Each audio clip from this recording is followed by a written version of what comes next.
Halo anak-anak, selamat pagi. Apa kabar hari ini? Semoga sehat selalu ya. Nah, pada hari ini kita akan lanjut belajar pendidikan agama Katolik, pelajaran 6 tentang Yohanes Pembaptis. Sebelum kita mulai belajar, alangkah baiknya kita berdoa terlebih dahulu ya. Ayo anak-anak, kita ambil sikap berdoa. Dalam nama Bapa dan Putra dan Roh Kudus, amin. Ya Tuhan, hari ini kami akan mempelajari kehidupan Yohanes Pembaptis. Bantulah kami agar mengetahui hal-hal yang telah dilakukannya untuk mempersiapkan kedatangan-Mu. Bukalah juga hati kami agar dapat merasakan imannya yang kuat dan juga kejujuran serta kerendahan hatinya sehingga dipercaya oleh semua orang di sekitarnya. Amin. Dalam nama Bapa dan Putra dan Roh Kudus. Amin. Oke anak-anak, kita langsung saja ke slide berikutnya. Nah, di sini Bu Guru mempunyai pertanyaan. Siapa itu Yohanes Pembaptis? Nah, Yohanes Pembaptis adalah anak dari Zakaria dan istrinya Elisabet. Nah, Elisabet ini adalah sepupu Maria, ibu Yesus. Nah, Yohanes diberi gelar pembaptis karena pekerjaannya yaitu membaptis orang-orang Israel untuk mempersiapkan kedatangan Tuhan Yesus. Untuk mempersiapkan kedatangan Tuhan Yesus, maka Yohanes Pembaptis mengajak orang banyak untuk bertobat. Nah, bertobat artinya meninggalkan perbuatan yang buruk dan mulai berbuat baik. Dengan begitu, hidup kita akan menjadi lebih baik dan Tuhan tinggal di dalam hati kita. Jadi, dengan kita berbuat baik, tentunya Tuhan akan tinggal di dalam hati kita. Selanjutnya, kita pun perlu berusaha mengajak teman-teman untuk melakukan hal yang sama, yaitu bertobat ya, agar kita pun menikmati kebahagiaan dan ketentraman yang dijanjikan Tuhan. Proses pertobatan sejati dimulai dari yang pertama itu menyadari kesalahan atau dosa ya. Ketika kita menyadari kesalahan dan dosa, terus proses kedua yaitu meminta maaf. Nah, pada saat kita sudah menyadari bahwa apa yang kita lakukan itu adalah sesuatu perbuatan yang salah, kita tentunya meminta maaf kepada orang yang telah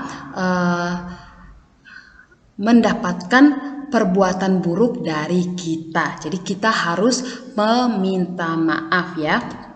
Terus proses yang ketiga yaitu tidak mengulangi kesalahan atau dosa. Jadi ketika kita sudah meminta maaf, tentunya kita tidak boleh lagi mengulangi kesalahan yang sama ya. Jadi kita hidup menjadi orang yang lebih baik ya. Selanjutnya, pendalaman kitab suci, kisah tentang Yohanes Pembaptis pada Injil Lukas bab 3 ayat 3 sampai dengan 18 ya. Mari kita simak video animasi berikut ini ya.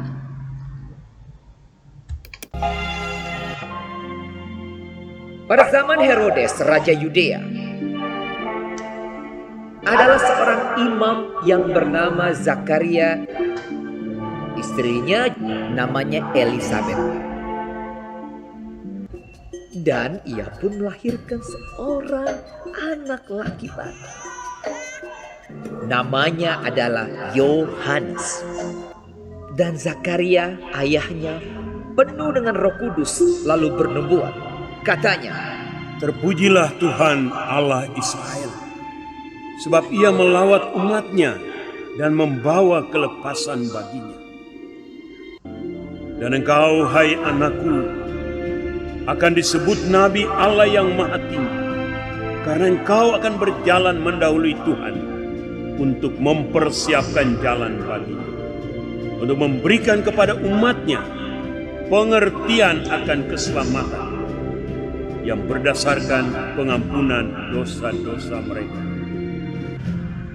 Adapun anak itu bertambah besar dan makin kuat rohnya. Dan ia tinggal di padang gurun sampai kepada hari ia harus menampakkan diri kepada Israel.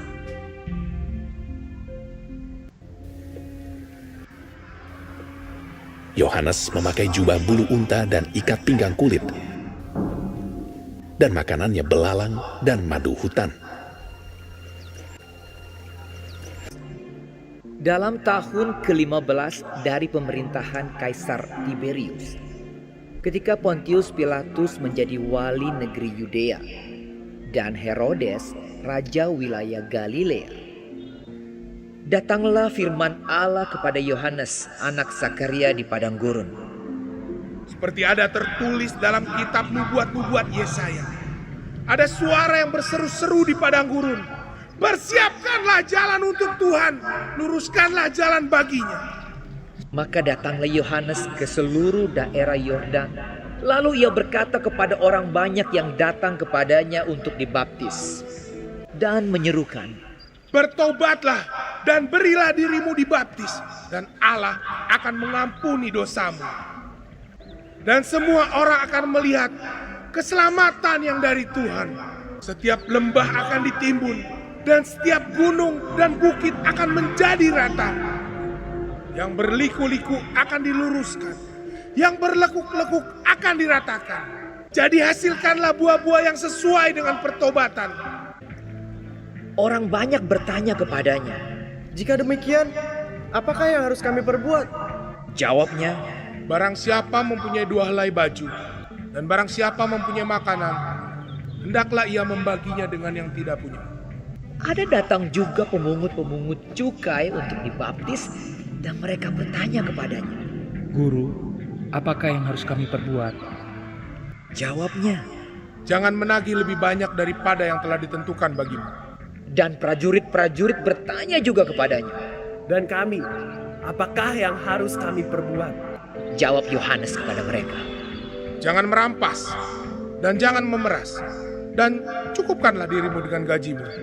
Aku membaptis kamu dengan air, tetapi ia yang lebih berkuasa daripadaku akan datang, dan membuka tali kasutnya pun aku tidak layak. Ia akan membaptis kamu dengan Roh Kudus dan dengan api.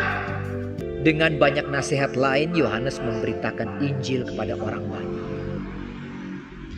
Oke anak-anak, itulah kisah dari Yohanes Pembaptis. Nah, hal-hal yang dapat kita teladani dari Yohanes Pembaptis adalah yang pertama itu hidup sederhana, berani mewartakan kebenaran. Yang ketiga, menyiapkan diri dan orang lain untuk kedatangan Tuhan dalam hidup ini. Dan yang terakhir, melakukan pertobatan sejati. Oke anak-anak, sekian penjelasan hari ini. Terima kasih untuk perhatiannya. Dan sampai jumpa lagi di video berikutnya. Dadah anak-anak.